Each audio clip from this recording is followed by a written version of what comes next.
இன்னைக்கு அதிமுக ஐடி விங்லேருந்து இந்த மாதிரி ரொம்ப காட்டமா இருக்காங்களே, அதிமுக ஐடி விங் இப்போ விஜய் வந்து உங்களை வந்து ஊழல் கட்சின்னு சொல்லிட்டாரு, நீங்க என்னையா சொல்றீங்க அப்படின்ற உடனே அவரு ஸ்டைல்ல கொஞ்சம் மரியாதையா அவர் நினைச்சிருந்தா அவரும் அந்த மனம் இந்த மனம் கேட்கலாம் விஜய், அவருக்கு எல்லா உரிமையும் இருக்கு. பட் ஆனா மரியாதையா என்ன சொல்றாரு அப்படின்னா, விஜய் பாத்தீங்க அப்படின்னா அந்த 41 பேர் இறந்ததுக்கு ஒரு ஒரு ப்ராப்பரா விட்டு ரெஸ்பான்ஸ் நினைச்சேன். நீங்க பாத்தீங்கன்னா சார் இதுதான் அதாவது நியாயமான மனிதர்னா இதுதான்.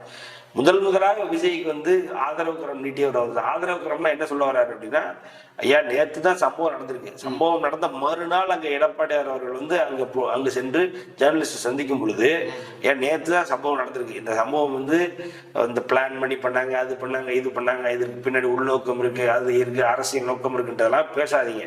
இப்ப வந்து மிகப்பெரிய வழியை சுமந்து கொண்டு விஜய் அவர்கள் உட்கார்ந்துருப்பார் வீட்டுல, அவரை இப்பவே குத்தி குடையாதீங்க.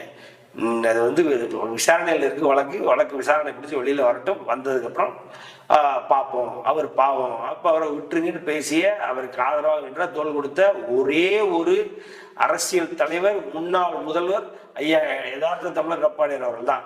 ஆனா இந்த ஆளு இந்த வெண்ணை முதல்ல ஒரு வீடியோ போறேன்னு போட்டான். என்ன போட்டான்?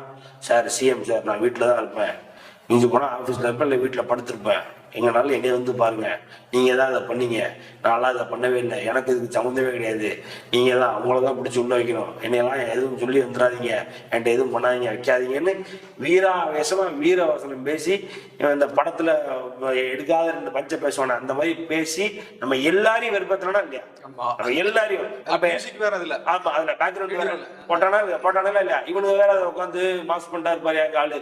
அதுக்குதான் இப்ப ஜனநாயகம்ல கவ்வ கொடுத்து அடிக்கிறானுல இல்லையா. ஒரு படத்தை இறக்க விடாம, ஒரு படம் ரிலீஸ் ஆகாம இன்னைக்கு சிவகார்த்திகை படத்தை நிறுத்த முடியாது சார், நிறுத்த முடியாது. பராசக்தி நிறுத்துன்னு பார்த்தானு பாஜக, முடிஞ்சுதா? பராசக்தி ஓட இறக்க விட்டாரா இல்லையா? இறக்க வச்சது இல்லாம அதே எப்படி எந்த பராசக்தியை எதிர்த்து பாஜக இன்னைக்கு பேசிட்டு இருந்தாங்களோ படத்தை இறக்க விடாம இருக்கிறதுக்கு என்னெல்லாம் வேலையை பண்ணாங்களோ அந்த மோடியே கூப்பிட்டு பாராட்டுற அளவுக்கு நடந்ததா இல்லையா?